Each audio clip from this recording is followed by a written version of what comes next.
Hi, this is Yolanda Vanveen, and in this segment, we're going to give you some tips on composting. Now, composting is one of the most natural things that you can do. And before we had formal gardens, plants would compost themselves.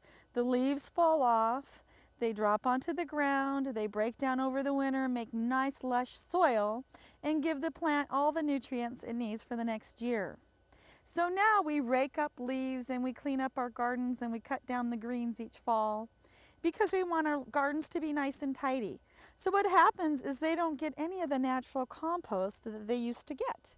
So we end up buying all these artificial fertilizers and any type of bone meal and all these things we really don't need, because in the end all you need is lush soil for your plants. So easy tip for composting is to always mix everything up. Whether you have leaves, grass clippings, vegetables, fruit, any type of plants, always mix it up.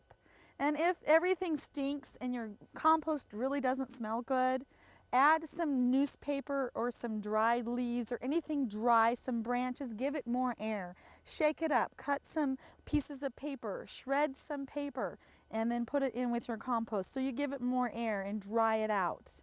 And if your compost is so dry it's not doing anything and it's just stayed dried leaves, then add some more organic material like some grass clippings or even some water, because you don't want your compost to be too dry either, because if it's too dry then it will never decompose. It'll just sit there, and in nature it rains, so you want to add a little bit of water to your compost if it's really dry and not breaking down.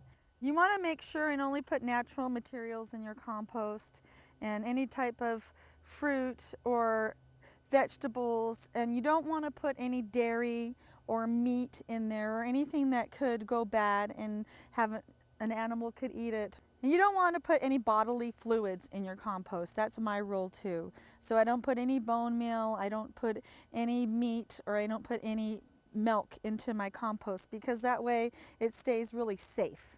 And an easy trick to know when it's ready is the black gold.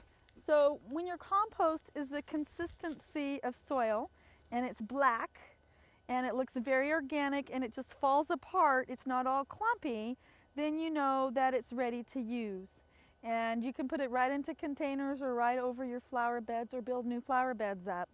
That's an easy way to know that your compost is ready. And if you have a bin, you can use anything for a compost bin. If you use a regular garbage can, just make sure and shake it up periodically. Don't let it just stand. And those tips really make it easy to compost, and you can do it at home.